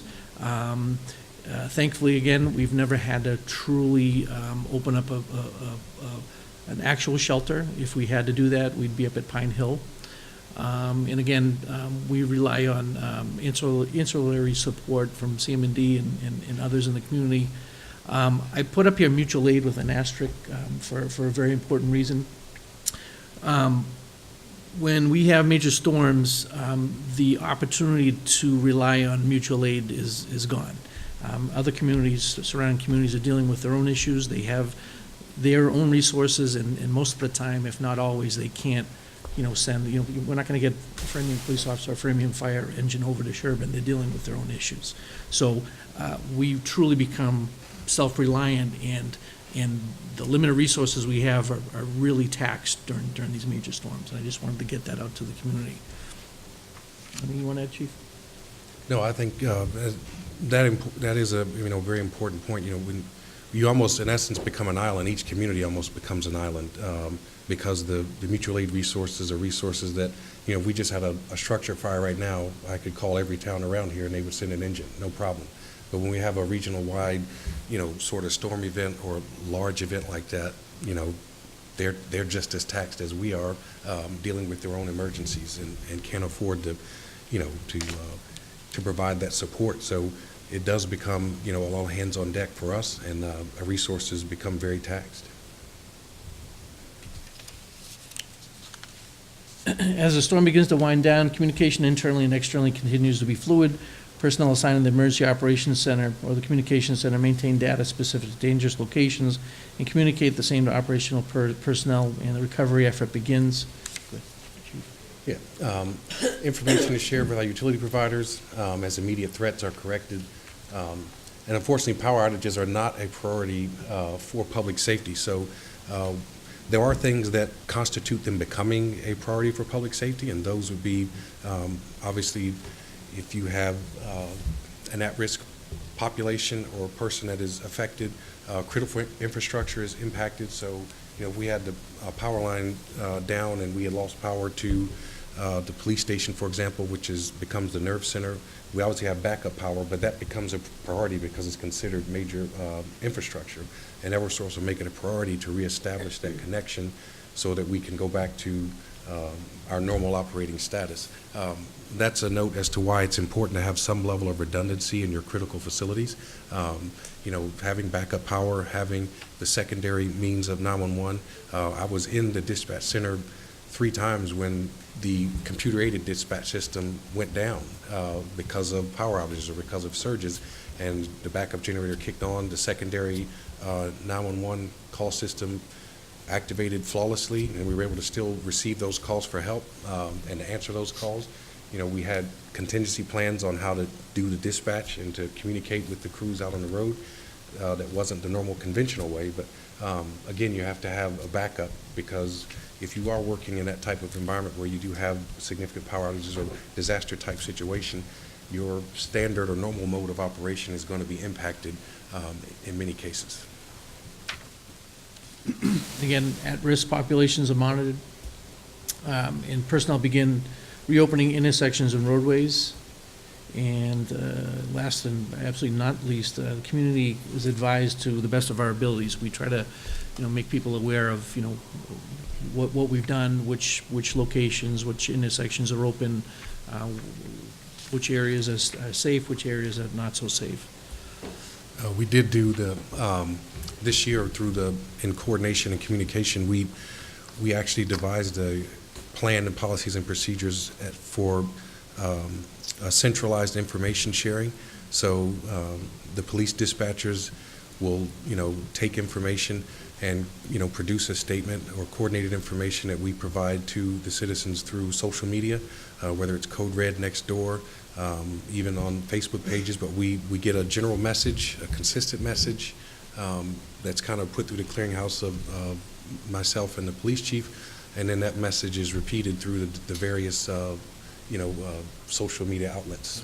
Can I comment on that? That after the last storm, there was a really wonderful posting, I think it was on Nextdoor Sherborn by Officer Graziano, is that his name? About how there was going to be this kind of communication to residents. During the last few storms, the biggest concern was a lot of residents were literally in the dark, if you pardon the pun, not just not having power, but they had no idea what was going on. Mm-hmm. And the proposal for communications was wonderful, and my suggestion would be to expand that, not limit it to Nextdoor Sherborn, because when the board discussed it, Mike Giamo, our chair, says he never reads Nextdoor Sherborn, and if a guy as sophisticated about town affairs as Mike Giamo doesn't read Nextdoor Sherborn, there's got to be a fair number of people in town who don't read Nextdoor Sherborn. So we would encourage you to have a site like on the town's website or the fire website or the police website where people can go and see real information. I mean, people wanted to know, are there trucks in town? Are they... Well, Paul, the problem with utilizing a singular website, like the town's website, the general town website, or the police department's website, or the fire department's website, is that it takes time to get into that system and update things, as opposed to getting information out there with immediacy by using social media. My experience in getting information out is we've tried to use every possible social media outlet that's out there. We originally tried to use Twitter. The problem is, if you look at the number of followers we get on Twitter, it's slim to none. So when we started using Nextdoor Sherborn, where you can see on their website that there's over 67% participation in the community. You're misunderstanding what I'm saying. No, I'm understanding what you're saying. Not to use social media. I'm saying use everything you can, including the town's website, just because the posting said from Officer Graziano said that it was just going to be on next door Sherborn. And I'm trying to expand that, and I think you're in agreement. Sure. I think we're in agreement. Every which way that you can get messages out to people. Sure. My only point was don't just rely on next door Sherborn. If we can use the town's website, fine. If we can't, we can't. But as Sure. many sources, and I think there ought to be some official source in the mix, not just these privately run. Facebook is privately run. Nextdoor Sherborn is privately run. I would urge you to include in the mix some governmental site where maybe the police department's site or maybe the fire department's site. It doesn't have to be the selectmen site. I'm Sure. not advocating any particular site. I'm Sure, just saying sure. there should be some official thing plus whatever else you can use. Yeah, and the chief and I have been actively discussing, co-merging and coming with a public safety portal, reach the however third- we do that. How to reach the 33% that don't use next door Correct, Sherborn. correct. Yeah. Yeah, and I think that was one of the things we discovered when we first started sharing information. We were sharing information as the fire department, and then some information was being shared from the police department, and then we put our heads together and said, we need to be sending a consistent message because we don't want there to be any confusion, because it was all about timing. So there could be things that were sent out by the police department that were accurate to the time, but, we sent out a message and the information hadn't all been shared yet, and there was confusion. So, we wanted to make sure that it was all cleared and kind of put through a clearinghouse where it's a consistent message, but covering the various media outlets that we have, and I think definitely we want to include that. And I think one of the things we tried to do was do the code red and reverse 911. And one of the issues that we face with that is, when people get continuous updates, we've had a lot of people that basically just flat out turn it off and don't want it. We don't want that to happen. They don't want the reverse call or to be notified in that way, which is it's tough for us because at the same time we have this resource that we can use and did use, and there was kind of complaints about that. But then on the flip side of that, there's kind of complaints about, well, I'm getting too many phone calls. I don't want to know all of that. It doesn't impact me. So, obviously. Yeah. That was the official capacity Can't win. that existed, and we obviously. Welcome to government. Yeah. Maybe a flyer under their door. But I'm glad you brought up Mr. Jamo's not a next door. I'm going to send him an invitation when I go home Yeah. tonight. I'll give you his private email address after the meeting, so. So we compiled some pictures and. Why don't we go through these fairly quickly? We've been going for Okay, about yeah. an hour and 20, so Sure, this is sure. great. So this is just to kind of show you what we see when we're out on the road, and more importantly, what we don't want residents to gravitate toward. I'll show you a very interesting picture. This Great Rock Road on the left there, those two on the left, the one on the right is the massive tree on Mill Street that Sean had to deal with very recently. This is what I was referring to earlier. I don't think people realize that when a tree is into power lines and it's touching a guardrail, the guardrail can become charged, the full length of the guardrail. I don't think this might be shocking for certain people. I know when I first learned this, I was surprised. Pavement shocking is another one. See? You're right full of them tonight. Pavement markings can become electrified. So literally, if the power line's charged and the tree is touching the pavement marking, that can become electrified. Whoever's supposed to provide quicker response when it goes over dead ends, because when you block off a dead end, there's like zero ability to access those residents. I'm sorry, So whoever's supposed to provide quicker response to a dead end versus like a regular road. On a regular road, you can always get to someone if you had to, a non-dead end road. they prioritize, and there's some slides that speak to that, and I'll try to crank through them as fast as I can. This is one of the ones I wanted as quick as I can. This is Lake Street. So if you look at the two slides on the left, I actually was taking this picture. The road was blocked off, and a mom with a few kids in a minivan came down, and I had to stop her. First of all, I said, the road's closed, you shouldn't be coming down here. And she's like, oh, well, I saw you down here, and I thought it was okay. And I said, no. If you look closely on the slide to the right, that is a primary line on the ground. And, I didn't know if it was charged or not. That's why the roads are blocked. We couldn't get an absolute confirmation that it was down, but that primary line does that to asphalt. I mean, it literally melts asphalt. So God forbid somebody goes and touches that line or even drives over it with a vehicle and it comes up and hits the bottom of the car, somebody's going to be in some trouble. So I just kind of wanted to make it clear that when the roads are blocked off, when you see these devices, there's a reason for it. Please don't go around those.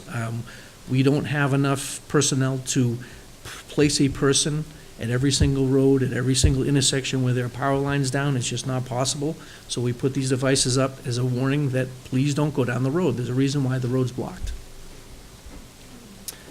This was the damage to Detective Godino's vehicle during one of the snowstorms. The reason I put this up here is because I wanted to emphasize the fact that it's dangerous enough for us being out there. We don't want people coming out onto the roads. Stay home. This actually, thank God for Detective Godino, he was coming down Maple Street and he saw something on the side of the road. I forget exactly what it was, but as he was slowing down, about a 300-pound limb from a tree broke, got entangled in the primary, and thank God it didn't rip the primary down because it probably would have killed him. He probably would have been electrocuted. Came off the primary and landed on the hood of the cruiser. Again, lucky, very lucky, and sadly this is one of our brand-new cruisers. But Did we just approve of the ban on this? yeah. Do you want us to just cruise through this, Chuck? Yeah. Yeah, I okay. think so. Let's just, Okay. But I do have one question on this next. This one right here? Yeah, Okay. So, and I'll put all these up here for you. one after. So one of the issues that we're always challenged with is we get a lot of calls from residents about, when's the power coming on? And the chief spoke to it a little bit earlier. Our primary role was not about power. Obviously, if there's a tree or that's arcing, or the tree's in the power lines and it's arcing and there's an immediate safety hazard, of course, that's an issue for us. But Eversource makes it very clear that when there's power out, they go to very certain locations or very certain structures, let's say. They focus on acute care hospitals, 911 dispatch centers, police and fire stations, emergency operations centers, water pumping and sewer treatment stations, and facilities being used as emergency shelter. That's their primary response during, major storms and major power outages. So, I've said this in the past. I know it's difficult for residents to hear, but,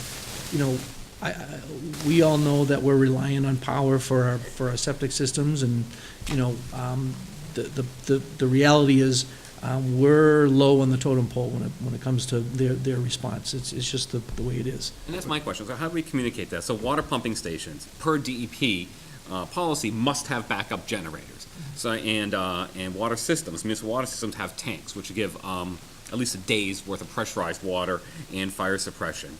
And Sherborn does not have that. Maybe you should have a generator, but these homes are not required by DEP policy to actually have generators. And, we say ourselves, a few years ago, I think we're out for like 2 weeks at one point. It was over 10 days. And just going to hotels. You have actually an uninhabitable house at that point.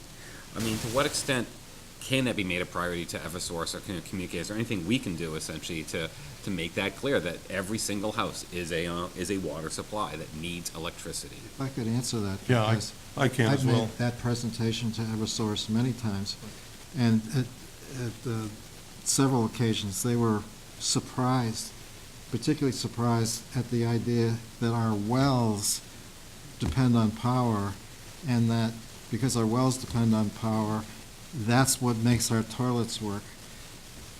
For them to get that concept, I've attended meetings, I've seen the light bulb go on, and in the past, this board, myself, town administrators, I'm not sure whether you were at these meetings or your predecessor, we were able to convince Eversource to increase our priority based on the very facts that Eric has just mentioned. For us, for people in downtown Boston, they have water all the time. They can take showers, they can flush their toilets, all that kind of stuff, even when the power is off. But for us, here in Sherborn, we are rendered uninhabitable. Yeah, I had a very different experience. I spoke with, during one of the March storms, I spoke with the Eversource coordinator, and I've forgotten his name. He lives in Hopkinton. He lives in a town that has a septic and well. He knew that virtually there are, I think, a couple houses in town that have water from Framingham. Right. Except for them, he understood that every house that loses power didn't have water. What is the gentleman's name? Oh, gosh. Not We Rod- actually have, Not Roger. Was he at that presentation? was there, and our, But he understood Yeah. immediately. I mean, and, because I think Eric makes a great point on this priority list, water pumping and sewer treatment. that's every It's resident. actually less critical That's than every, this town. It that's really every is. house in town, and Sure. I understand having to prioritize and go through the numbers. In fact, I think the restoration philosophy slide might be one worth looking at, because in a mass storm like this, they're trying to take care of the largest number of people that they can. Yeah. Yeah, there you go. There you go. I'm curious if this list here of critical public safety, is that Eversource policy, or is that actually written in the DPU, Department of Public Utilities regulations? And it We- might be actually going to DPU to actually, We actually, with all these slides that are Eversource, we actually went to a presentation, David, Sean, myself, and Chief Kinney. These slides are actually from Eversource.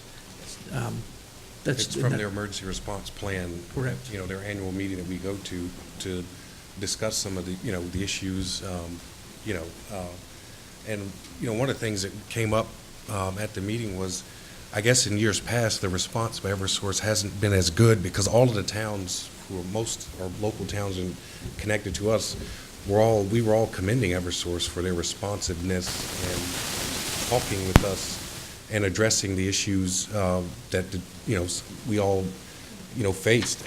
Hopkinton was one of them, actually. Chief Slamman, the fire chief there, actually spoke about how the communication and coordination was much better, you know, having the briefings and having the ability to talk to your liaison and get a briefing and call and give them a briefing and get a briefing from them every, you know, 2 to 4 hours was excellent because we were able to get information out to our citizens quickly and to, you know, have a firmer idea of, okay, you know, how long are we going to be out? Is it just a general message we're getting that the news is getting in 72 hours, or, you know, are we going to be, you know, give me a kind of a rundown? They say, well, this street should be done by the end of business today, and then we'll continue working, you know, as we go through, you know, and they kind of give you a target for when they want, you know, what is estimated to be 100% or a significant power restoration. You know, obviously there's going to be some single occupancies that, you know, maybe have the line from, you know, from the street is separated from their house that, you know, that's going to be a while, you know, in most cases. But, you know, from these last set of storms in March, they seem to do a much better job than what they had done in the past. And, you know, I know from our standpoint, we had some people who were out of power for, you know, a pretty decent amount of time. 4 days. And, People 4 days. But, you know, when you look at it, I think we had substantial or pretty much outside of individual residences that weren't on, you know, that had the power separated from their house, we were completely restored within 72 hours, which is just pretty responsive. I mean, there were larger communities like Framingham, Natick, and who were out longer than we were. And, you know, from them, you know, prioritizing and being responsive, they really were and really did a good job. I think, you know, hopefully we can improve some of the coordination with Verizon and Eversource and the tree crews, but there were many cases where I communicated with Eversource, and within the hour, you know, there was a tree crew and an Eversource crew ready, but there may have been a hiccup or a hang-up because Verizon crew wasn't there because they couldn't fool with the poles or whatever it may be. So from an Eversource standpoint, you know, I know myself, Chief Thompson, Director Colleen, and even Chief Douse, there were Eversource officials cruising through here regularly and trying to get things done. And to that point, just real quick, they're definitely, and this is just, you know, a little anecdotal, I guess, but just from my experience, you know, I've been here now for 9 years as chief, there always seems to be a disconnect between Eversource and Verizon. It's just the way it is. I don't know why, but, you know, a lot of times, the hangup is because Verizon isn't coming out to deal with the telephone pole. I mean, that's a lot of the problem I think we've experienced. Yeah, if I could explain it a little bit, Verizon and Eversource have a contract between them, and they divided up the state as to who's responsible for the poles in each community. In some communities, Verizon is responsible for the poles, and in other communities, Eversource is responsible for the poles. In Sherborn, it's Verizon who's responsible for the poles. Mhm. So where you had I had a situation on my property where there was a Verizon pole, so when Eversource was out there, the pole is like tilted over, leaning. Eversource could not fix the power, so they disconnected the power at the pole because they said, we can't do anything until Verizon shows up to address the pole. So Eversource can fix the wires, but they cannot replace poles in the middle of a storm. Correct. It's going to be Verizon. So that means after the storm is over, you got to chase Verizon to come and fix the pole, so that the permanent fix, so after they fix the pole, then Verizon comes, then Eversource comes to finish the work. Yeah, welcome to our frustration, absolutely. Go ahead, Sean, want to make a point? I was gonna make that higher one. So, since you guys before I would say if the board wants to affect anything, Verizon might be the target. We're still waiting for them to go and fix the pole on Thursday. One of those pictures was a snap pole on Woodland Street. For nearly a month, the primaries were hung from a tree by a rope from contractors from Canada that Eversource provided. The low wires and We stuff. have an issue with double poles that was bad last year and it's much worse now.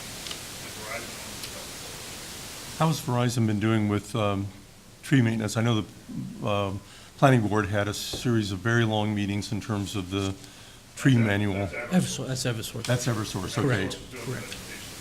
Because one of the slides in here, Eversource said that 90% of outages during storms are due to tree Correct. damage. So Correct. that preventative maintenance is critical. Is that where we're going? I'm gonna Thank you.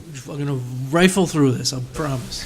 So, to your point, Chuck, what can we do as a community?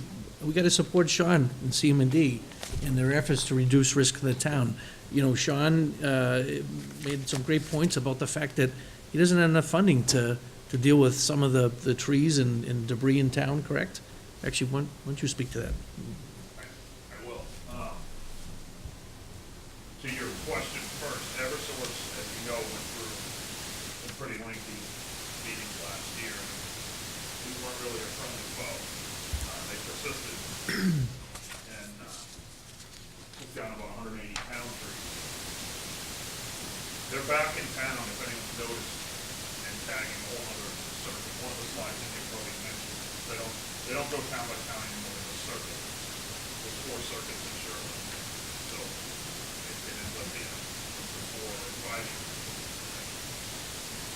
So right now they're tagging another set of trees, but we're hardly keeping up with it. And I have a good example in the course of working the bottom of Sanger Street the other day, I looked up and there's a dead oak tree.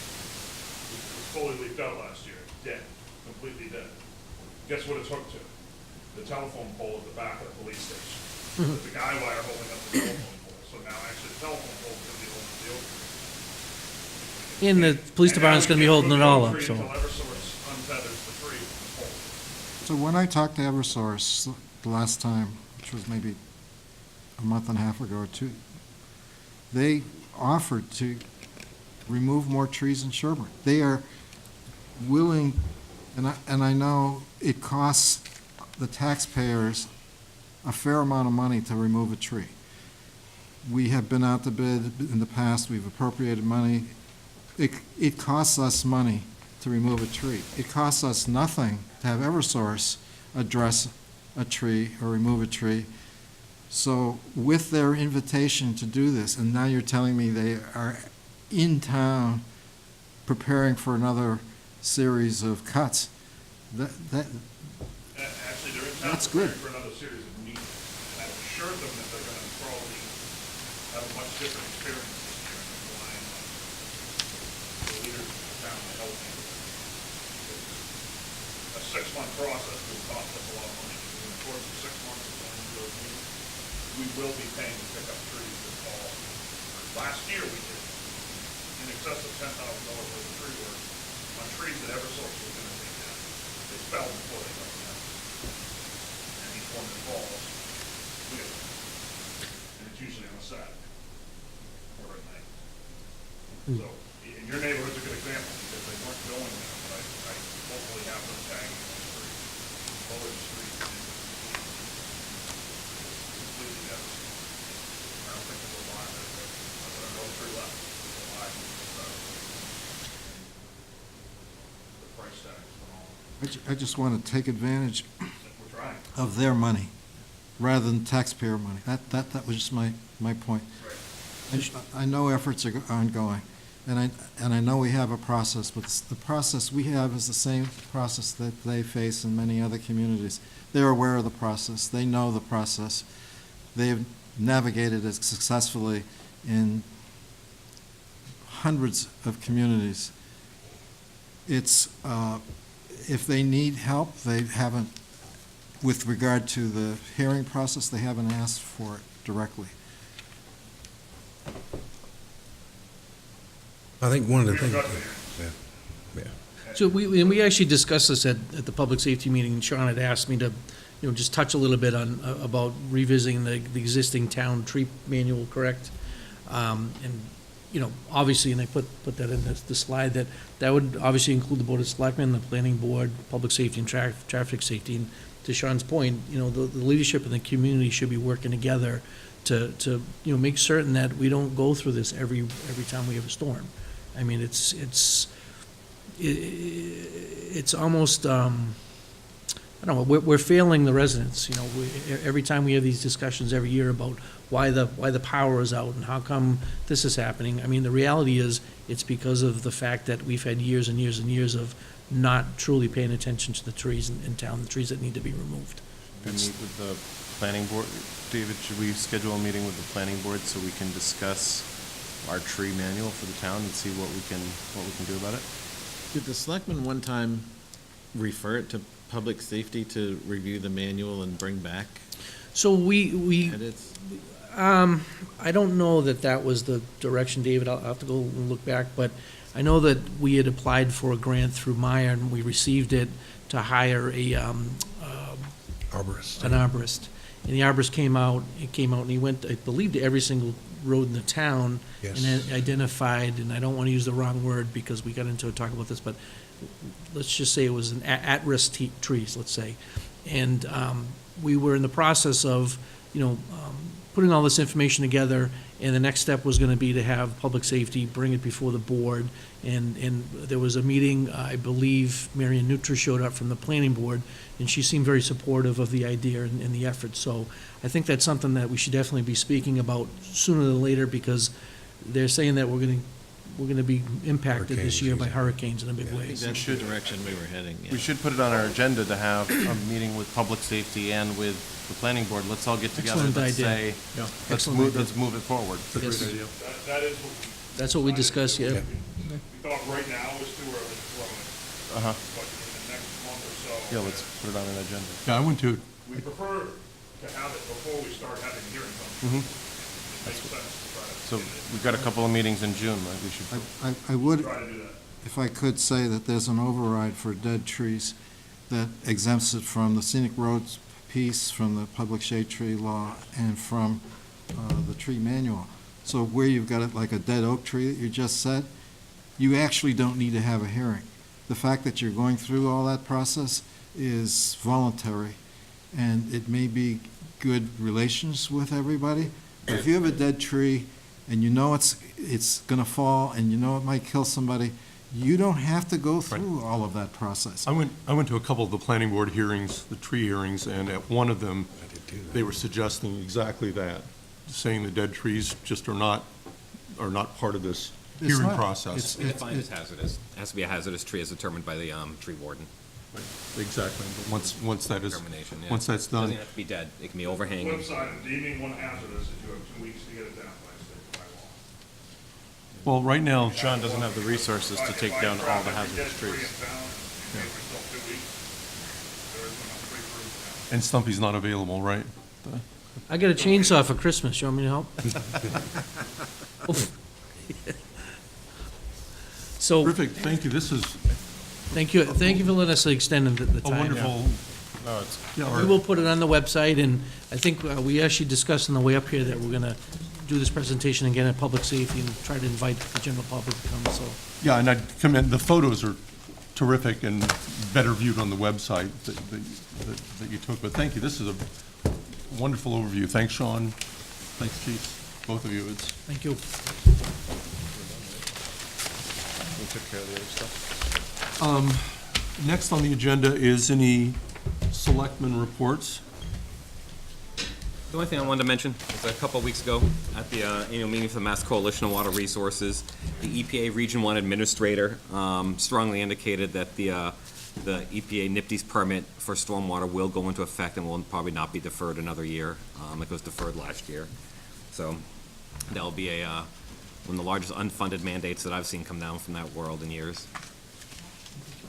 Effective July 1. Do we have a sense of order of magnitude? I'm not sure. I would have to see some of the reports that AECom put together and stuff like that. But, you know, we are in the Charles River watershed here, so we actually have special extra requirements on top, on Sherborn as well. And, you know, effectively, it'll be a 5-year permit. Year 1, you have to do your notice of intent, and you're gonna have to increase both catch basin cleanings, street sweepings, and some you're gonna actually do it, create what they actually call structural BMPs, which means you're actually gonna have to put in some kind of facilities to do stormwater treatment to get the credit to get for the phosphorus removal. Before you were on the board, we did appropriate $400,000. Town meeting did appropriate $400,000, which is, I think, still sitting out there, and we did hire consultants. And then when the permit got deferred, we put all that on hold. But there is money, and there are consultants who are standing by to assist us in implementing this when it happens. Well, AECom did a report, right? I don't know if I can get that, maybe David, the AECom summary. Terrific. Paul or George, any selectmen's report? Terrific, I think we are done with the agenda. Do I have a, About the memorial, like, they are having a Memorial Day parade and service on Monday. It's always a great event. and that is starting at what, 9:30? People are assembling at the town garage, and the march begins at 10 a.m. And Paul, you're speaking this year, right? You speak most years. Yes. Terrific. Thank you. We have a motion to adjourn? Wish everybody a happy Memorial Day weekend, and for those who are staying in town, you're cordially invited to attend the parade. I'll move to adjourn. Second. All in favor?